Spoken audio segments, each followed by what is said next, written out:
All right, folks, I'm going to start letting folks in.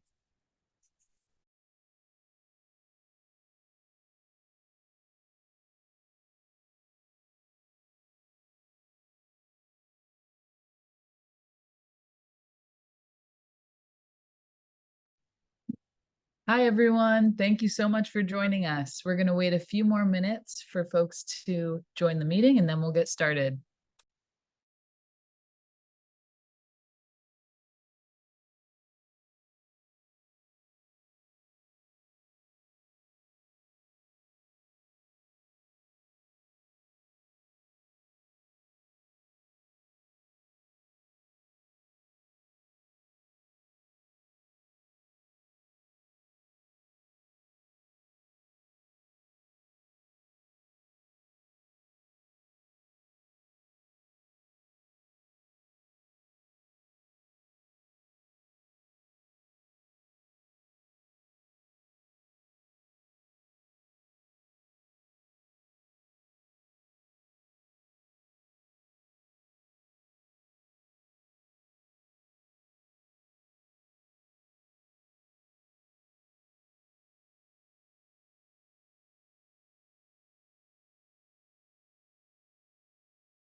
Hi, everyone. We're going to get started now. Thank you so much for joining us today for NGLCC's Webinar Wednesday. My name is Jessie Grieve Carlson. I use both they, them, and she, her pronouns, and I work at NGLCC as the Associate Director of External Affairs and Affiliate Relations. Before we get started, I wanted to give a huge shout out to our local affiliate LGBTQ chambers of commerce across the country who partnered on this webinar and shared it with their membership. If you are a member of your local chamber of commerce, send a little reaction. You can click on the more button and you'll see the reactions. I'm going to send a heart and we can give a little love to our local chambers. Thanks for being here. Today's webinar is presented by the U.S. Commercial Service, as well as one of our certified LGBTBEs data ethics. And we'll be talking about growing your e-commerce strategy internationally and the data ethics to take into consideration. Today, you will hear from Lauren Platts, International Trade Specialist at the U.S. Commercial Service, James Bledsoe, Director at the E-commerce Solutions Center for the U.S. Department of Commerce, as well as Brandon Caveney, Chief Executive and Principal Consultant at Data Ethics. And we're just going to jump right in. I'm going to hand it over to Lauren to give a little intro about the U.S. Commercial Service. I also, before we start, want to mention that we are recording this session. We're going to end the recording before the Q&A starts. So if you'd like to ask a question to our presenters, but you don't want to be recorded, you can just wait till the end. You can also type your questions in the chat. Thank you so much. And I'll pass to Lauren. Thanks, Jessie. Let me get my slides up.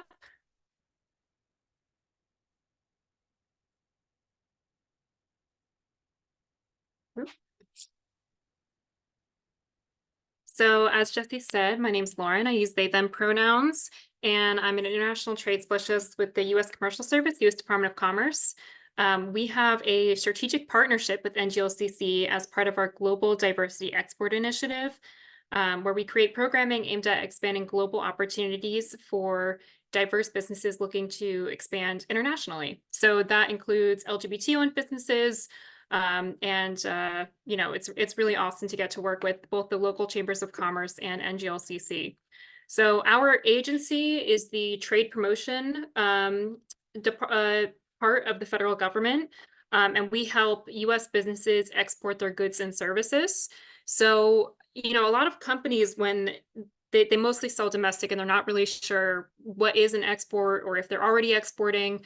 But exports a shipment or transmission of items or services out of the United States. So if you're selling to Canada, if you're selling to Mexico, that's an export. A lot of people think of it as physical goods, but it's also services, and that actually accounts for 1/3 of all exports out of the United States.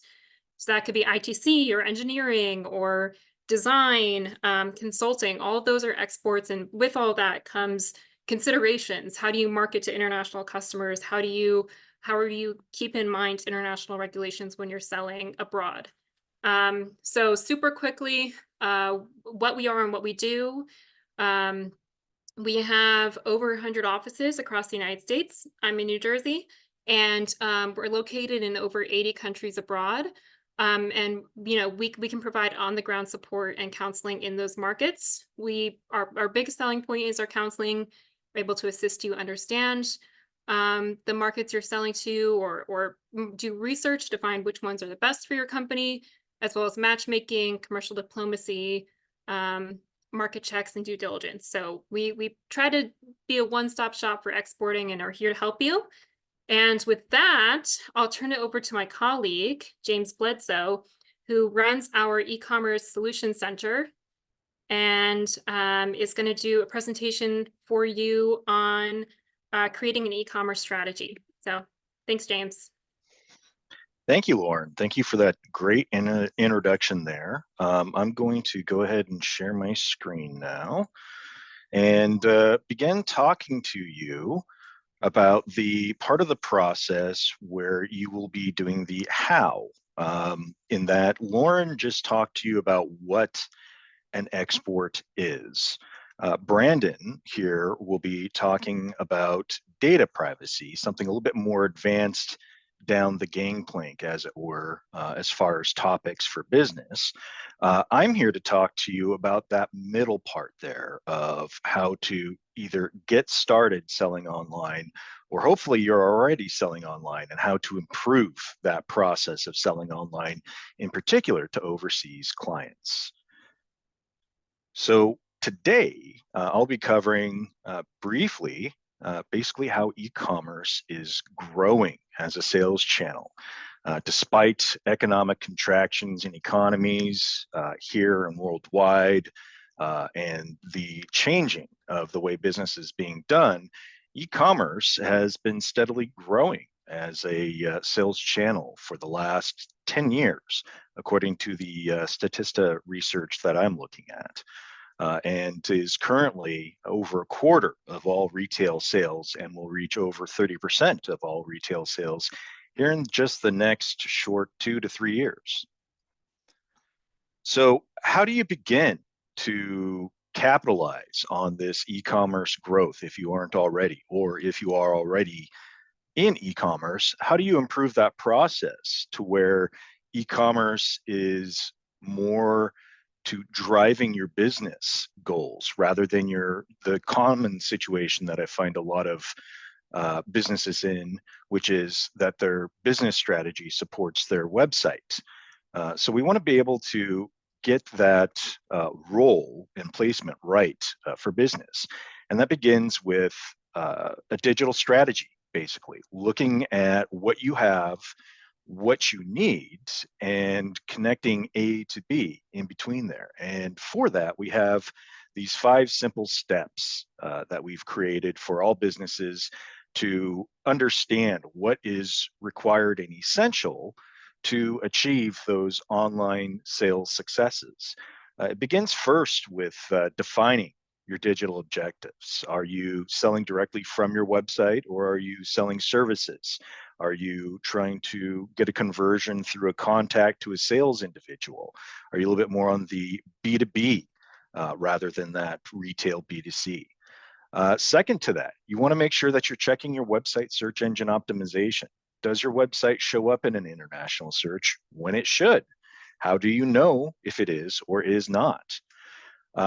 Once you've done SEO check of your website to see its functionality, you then want to fix what is not currently working on it. You don't want to leave it broken or deficient or blank, as we come to find out in our WGR gap analysis service that I'll come to cover. Once you've addressed those issues, you then also have other considerations such as will we be selling primarily through our website, through social media, through a third-party distributor's website?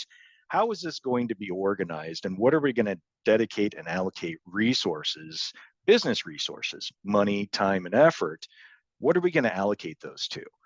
And most importantly, but certainly not last, is establishing key performance indicators, or looking at your website analytics in addition to your business analytics to understand whether or not all this effort that you're putting into your website is working and yielding a return on investment. So what are the internationalization best practices to look at once you've started going down this digital strategy process? Well, outside of basic search engine optimization, making sure that your website can be found in a search, and this goes the same for domestic. Little secret there is domestic search engine optimization is international search engine optimization, and essentially vice versa as well. So working on your website to make sure that it is functional is essential not only for domestic sales here in the US, but international sales. In addition to that, you want to make it clear on your web pages that you do international sales. That's something I see time and time again with the WGR gap analysis service with our business clients is they are very keenly focused on achieving those international sales, and they make it very clear to our trade specialists like Lauren Platts that they want those international sales, but nowhere on their website do they say that they do international sales. So if I were an international consumer coming to that website, I wouldn't see that they do that and assume they just do domestic sales. So internationalization is a process that involves not only some technical aspects, but also some sound logic and understanding the personal user interface experience of your website to make it clear that you're doing international sales. And then always, in addition to these two things, you're adding continually new content to your website, not only for the freshness factor of the content in that nobody wants to read an article from 10 to 15 years ago because things have changed.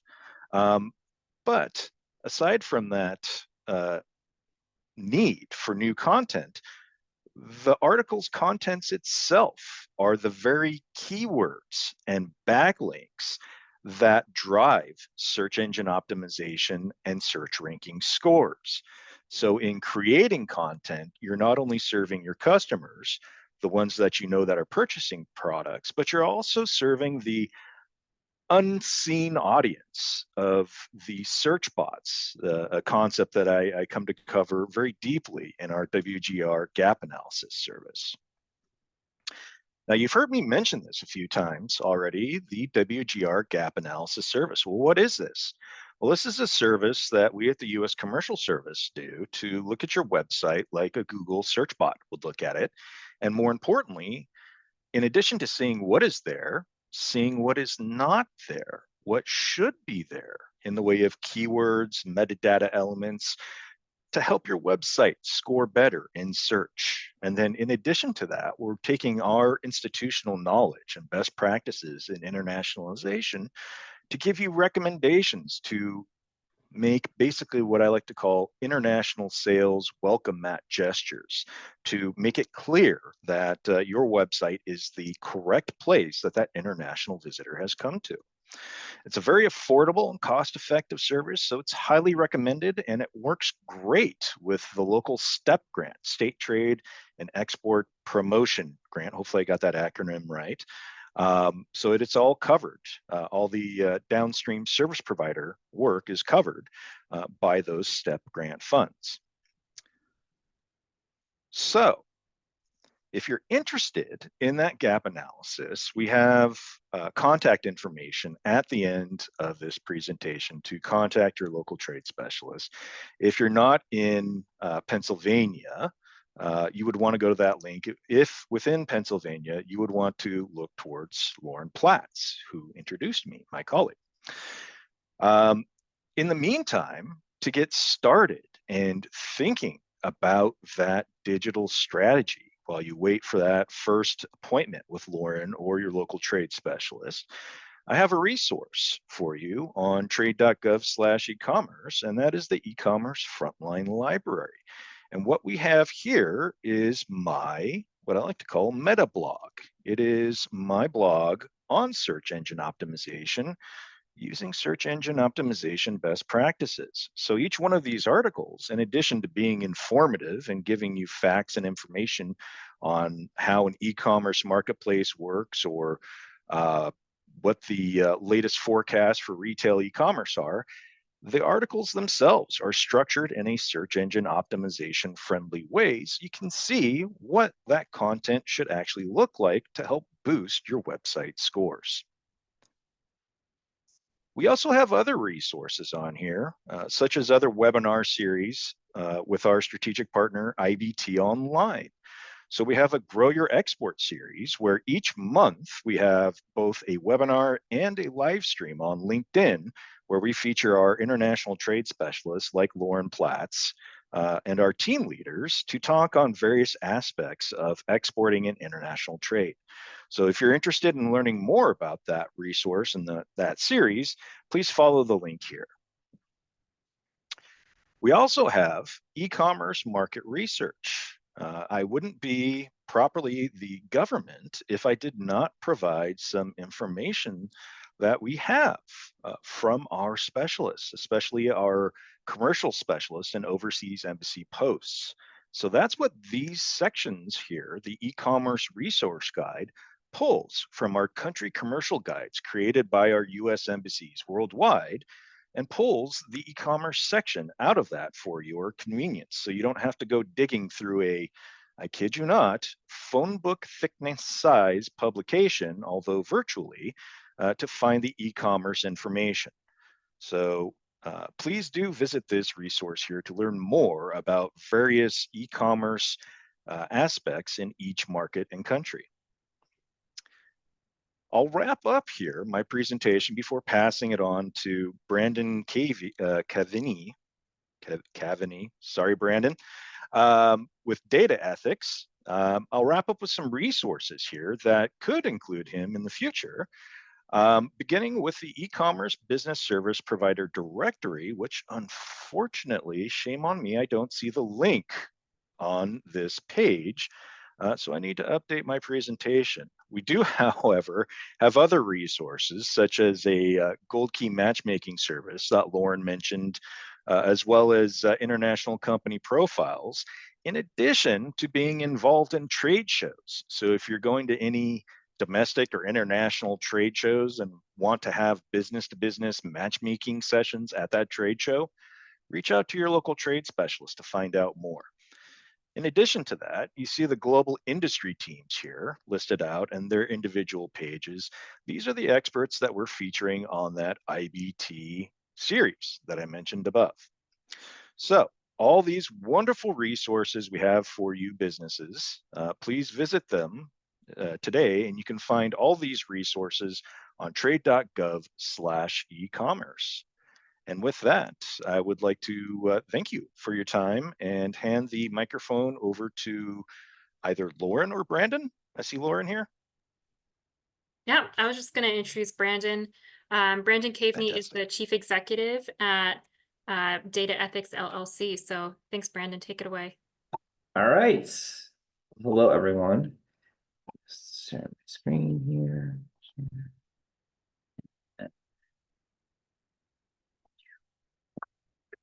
Hopefully we're all seeing actually the end of the I was previewing something and now I'm just going to let me just stop this for a second and maybe start from the beginning. So hi everybody. Whenever I hear of the U.S. commercial service, I kind of think of the theme song from Aladdin, that they can show you the world, a whole new world. And that's certainly been the case for me as I've engaged with them. I'd like to call out, I got some of my colleagues on today that participated. We are all in a cohort that went to Mexico this past year and was learning about trade in Mexico and exploring exporting opportunities. And while I was there, I learned a lot about the country that I would have not had I not been there from a business perspective and understanding their stance on data. And what we're going to be talking about today is that when you are engaged in any type of import or export activities or regular business activities as well, you're engaged in an ethical dilemma to ensure that you're continuously following the regulatory requirements worldwide. And so we have a global marketplace that is focused on a couple of key things. The first thing that we need to kind of break down is that sometimes people don't realize that they're collecting personal data and that there's rules associated with that. So people may say, you know what, I don't like collect anything, but I would probably argue that you do. If you collect anything that has someone's name, their email address, two very basic functional things to reach out to people, you're engaged in collecting personal data. This gets a little bit more sophisticated in the sense of IP address. And in certain jurisdictions, IP address is considered personal data. Someone's weight, their height, what color car they have, their street address, their shoe size, heart rate, and oxygen levels. Now we're getting more biometrically focused as we get towards the end there, but it's all about the context. And if you have someone's shoe size and you have some other identifier that helps you have a reasonable assumption of who owns that information, you're engaged in data processing. It may not be something that you're doing on a regular basis, but there's some responsibilities that fall in line pertaining to that. Now, this is something that I just wanted to share. This is a source. If you go to submarinecablemap.com, this is a conglomeration of international utility following of the fiber optic cable network that is in the seabed of the world. We oftentimes hear that there's obviously various satellites that are assisting with data transfer, but there is a considerable undersea, maybe we can get into Finding Nemo or something like that, and as I continue my Disney theme, but of data that's being transferred. And the thing is that when we think about any type of digital development, sometimes those developers are located elsewhere in the world, and we're dealing with data transfers a lot. It could be 3 or 4 pieces of information to millions and billions of bytes of information.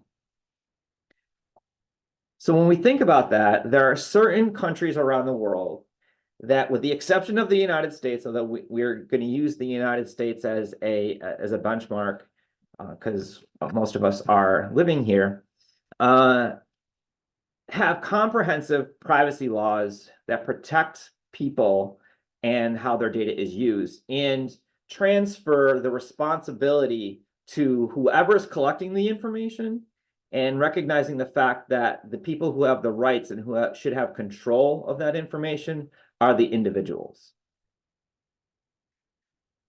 And what we're going to do is we're just going to take a fast journey across the world. And when we look at the different regions, when we think about North America and Canada, Canada has both national and provincial privacy requirements. And similar to other parts of the world, Canada has a national privacy program that looks at education, healthcare, financial, all within the same type of law, whereas very different from the United States. In the United States, we have a decentralized means of governing regulatory requirements around privacy. So for example, we have the Health Insurance Portability and Accountability Act, HIPAA, we hear a lot about when we think about medical type of data. And there's a set of standards and regulations that are associated with that law. In education, we have the Family Educational Rights and Privacy Act. It's a separate law that has separate jurisdictions. We have the, in finance, there's several different types of laws that come into play. And as far as like credit card processing, when you think about e-commerce, and other pieces. So, and you also have different agencies that are involved in mandating those pieces. You know, so for publicly traded companies, the SEC comes into play a lot in the financial sector. You have law enforcement that's separate, and so on and so on and so on. In some of these other areas of the world, there's an agency that specifically is looking at data, any type of data if it deals with people. As we travel to South America, we have 3 countries that have pretty solid, comprehensive privacy laws: Argentina, Brazil, and Colombia. And right now, if we were to say which country has the most restrictive privacy law in the world, it would be Brazil. And Brazil modeled their law after the European Union, but they made a really interesting exception to something that the European Union does not address. And this would be something that is a very different mindset than an American data mindset. And they say, if data is available publicly, then if that data is used for the reason in which it was made public, that's okay. But if you were to grab that information and put it into your own database and sell it or do different things with it, then you would need the individuals whose data is represented on that permission in order to do that. We often hear about something called a publicly available exception, and their law actually puts a limitation around that. In Europe, we're going to be talking a little bit more about Europe a little bit. Excuse me. We're going to be talking about Europe again in a little bit.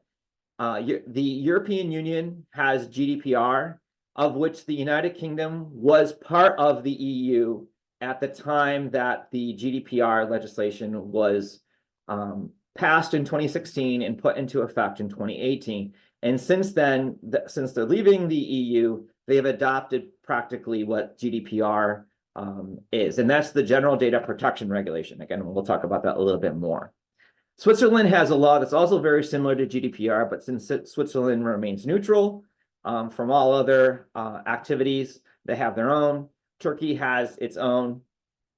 And the United Kingdom, though, has some additional provisions for minors that actually California has mirrored some of its privacy protections in the state of California for minors on the UK laws. In Africa, there are comprehensive privacy laws in these 4 countries, and they're continuing to be developed. The point here is that when you look at these, there's a little bit of a difference of nuance for what the requirements are in each of these countries and what they're looking for.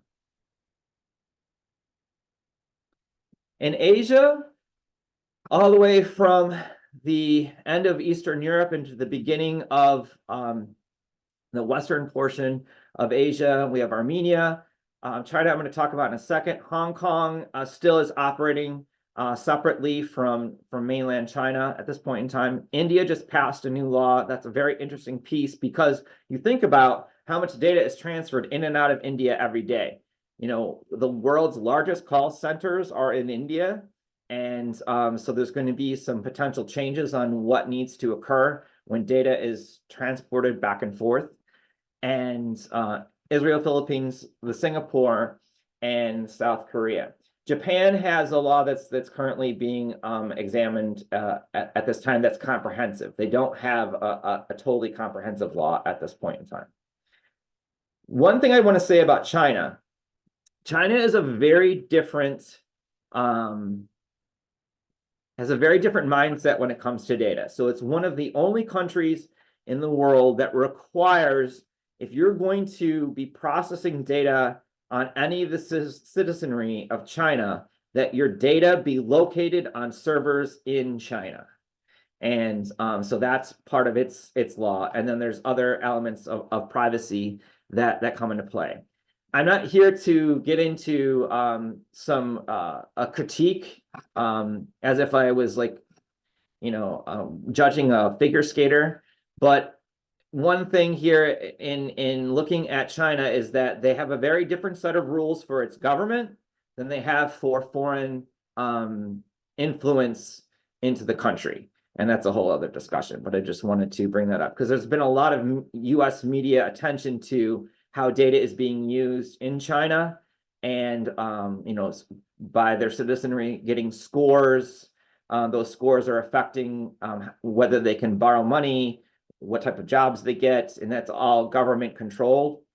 This privacy element that I'm speaking of is for anyone external to China wanting to do any data processing in China. And then finally, in the Australia area, I mean, Australia is its own continent, but I'm just throwing New Zealand in there. Both of them have comprehensive laws, and New Zealand recently just published a new privacy law. This is not to make you an expert in each of these areas. It's to build awareness that there are multiple requirements across the world, and the number of jurisdictions across the world that are adding requirements continues to take hold. And it's a key piece. There's an element in Vietnam passed a law it's not a comprehensive privacy law. It's specific to a certain business activity that talks about some additional data that they would want to have collected in order to ensure that privacy is being protected. So when we think about all of this, privacy does not have to be a turbulent situation. There are certain times when I've walked in and talked with a client and it's like, oh my gosh, these regulations, what am I going to have to do? I want you to think about air flight. And for the most part, you know, you get on a plane, you're guaranteed to land on that plane, land alive. I mean, just because of how great the safety is around planes. I mean, if one thing goes wrong with any given plane that's in the air today, it'll make the news, there'll be people studying it, and there'll be interventions that are put into place immediately because there's too much riding in that industry for there to be a perception of fear around that. And same thing can happen with privacy in helping to develop any type of data governance, any type of data processing that's happening. It's rather exciting with what you can do. If you bake privacy into your process, it really helps you become much more innovative. Now, I showed you all those different places around the world, and it's important to recognize the fact that there is a gold standard. There's a gold standard that can be used to help kind of, how do I handle and balance all these different things? And that is the General Data Protection Regulation, which is the European Union's privacy law. It was the first global impact law that a lot of countries are either modeling their laws, copying and incorporating a lot of what the Europeans had done into the legislation they're crafting. But the key difference is Europe's been doing this for years. They've been doing this since the beginning of the EU. And in 1995, they passed and implemented in 96, I believe it was, the first iteration of what we now know as GDPR. The key difference that happened 20 years later in 2016 is that since data is a global situation, they decided, you know what? If you're going to impact our citizens here in the EU, we are going to hold you accountable regardless of where you operate. And that's the key difference. So if there's a company in the United States that's processing data for people who are living in the European Union, has no physical presence in the European Union, the European Union has now said, well, we reserve the right to fine you if you break their rights. And so they're going after companies in that manner and holding them accountable, whether you're a large company or a small company. The interesting thing about the European Union's law is that if it's one person or more, the law applies. We hear in the United States, there are certain privacy laws that are going into effect that there's a minimum threshold that needs to occur in order for the law to take effect. Whereas in Europe, it's one or more. And the tenets of this law are what's so important and can help really set you up for success across any jurisdiction. And the first element is recognizing that the people, which in European law are referred to as data subjects, have rights. So if you collect data that involves other people, it's not your data, it's their data. And not to give a specific product endorsement or anything of that nature, I'll just say there's a pretty interesting commercial right now with Matthew McConaughey in it. And it talks about data and AI being the Wild West. And he says, well, data must be the new gold. And the app or the application that is using the commercial basically makes a stance and saying data is not your data is not our product. And to expect more. And that's the key thing. That's how things have greatly changed. There was a discussion that the Federal Trade Commission had several years ago. They had a panel talking about privacy. And there was someone who was on the panel who said that in the United States, data is a commodity. And there was other people on the panel from Europe. And this is about 2018. And they were saying, well, you know, we have a very different viewpoint. And this person kind of overstated that, well, I don't think it's ever going to change. Well, it's changed very quickly. That data is no longer a commodity of the companies that collect it. It's the individual's rights and it's their data, and we have certain protections that need to be in place. So what are these protections? Let's take a look at a couple of them. The first one is access. So if you're collecting data about someone, you need to be able to demonstrate through communication. And if they request access as far as, hey, I want to know what you're collecting about me, that you're able to communicate that. Restriction. This is something that the European Union is using as a punitive measure, that if you don't follow the rules, that they can put a sanction on you that says that, let's say you're doing 5 different types of data processing activities. Let's say you do a newsletter, you have financial transactions, and you are looking to do improvements around something, and you have people who've opted in to give you feedback on that. Well, in restrictions, a data subject can say, you know what, I only want you to do my financial transaction, none of the other things. Even if I've opted into them, I want out. And so if you have to think about each level of data processing that you're doing and who's included and who is not included, that can kind of become rather tedious. But that's really only if there is an issue that's going on, but it's a right nonetheless. Consent, this is a huge piece. So there's something in every law that talks about the legal basis for which you are doing something with the data. So the first thing is, do you have permission? And does that permission come from the actual individual? Does that permission come from a contract that you have that whoever gave you that contract already got permission from the individual? Is it a situation that you're dealing with a law enforcement type activities? Where is the consent to allow you to do whatever data processing that you're doing? rectified. So I remember a couple years ago when it was for a hotel chain and I was in their rewards program and they totally botched my name. And so I called them up and I said, hey, I really would like my name to be correct in the system. And they're like, yeah, well, you know how many steps we have to take to do that? And, you would have to do this, this, this, and this, but probably nobody's going to do anything about it. And I was like, wow, it would be a right that they would have to do that. They would have to make it easy for me to be able to fix something that's wrong about data associated with me. Notification. How many times have we all gotten a letter in the mail saying, oh, we kind of had a problem with your data and it was compromised and we're going to offer you monitoring services, but you look at the date on the letter and then you look at the date that says, oh, this is when the breach happened. Gosh, that was 5 years ago. Well, yeah, you were notified, but in many of these laws now, it's a much faster turnaround that you need to be notified, like in a matter of days, that you need to be notified.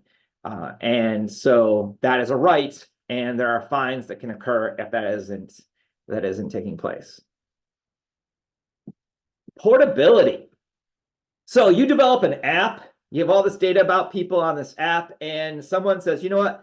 Thank you so much. I've enjoyed working with your app. I'm not going to continue to use it, but I want the data you have on me from it. And you have to give it to them. And you have to give it to them in a means that isn't encrypted or in a certain file format that isn't general. So you can give it to them in a PDF, a CSV, something of that nature, but you have to be able to give it to them in a reasonable period of time. Another thing is that that person who came to you and said, hey, yeah, I'm not going to use your app anymore, they can also demand that you erase everything about them. And so you would have to go through and purge your systems for all the personal information that you have about that individual and provide them an attestation that you have done that. Object. If you don't follow these other rights that I've talked about, there is the right to object. And that is where the individual can go to a governing authority. And in that governing authority, they can file a complaint that your company hasn't done what it needs to do in order to provide the rights associated with data privacy to that individual. And then there would be an investigation and things of that nature. But there's the right to object. So when we take all these things into a collective piece, these are pretty strong tenets around privacy.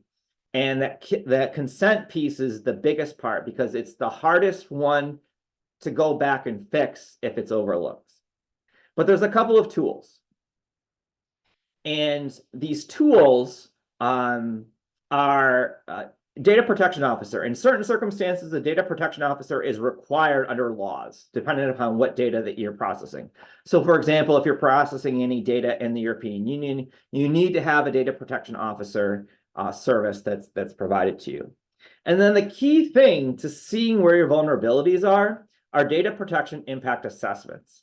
Now, one of the things that in the United States, the Colorado legislature just introduced an addendum bill to their current privacy law, and they actually call out data protection impact assessments to that would be required prior to data processing occurring if it involves certain biometric data. So these are two tools that can assist to help to ensure that privacy protections are built in. And this I'll put in the chat too, so it's easy, my contact information. If you'd like to discuss any of these jurisdictions further or any of those tools, I'd be more than happy to talk to you about that. But the key element here is that regardless of where you're located, you're probably interacting in a global marketplace from the comfort of your own surroundings. And you really need to be taking into consideration what the requirements are for each of those jurisdictions if you're processing data about people. Thank you so much, Brandon. That was so informative. And I imagine folks have questions for you and for James. I'm going to stop the recording now.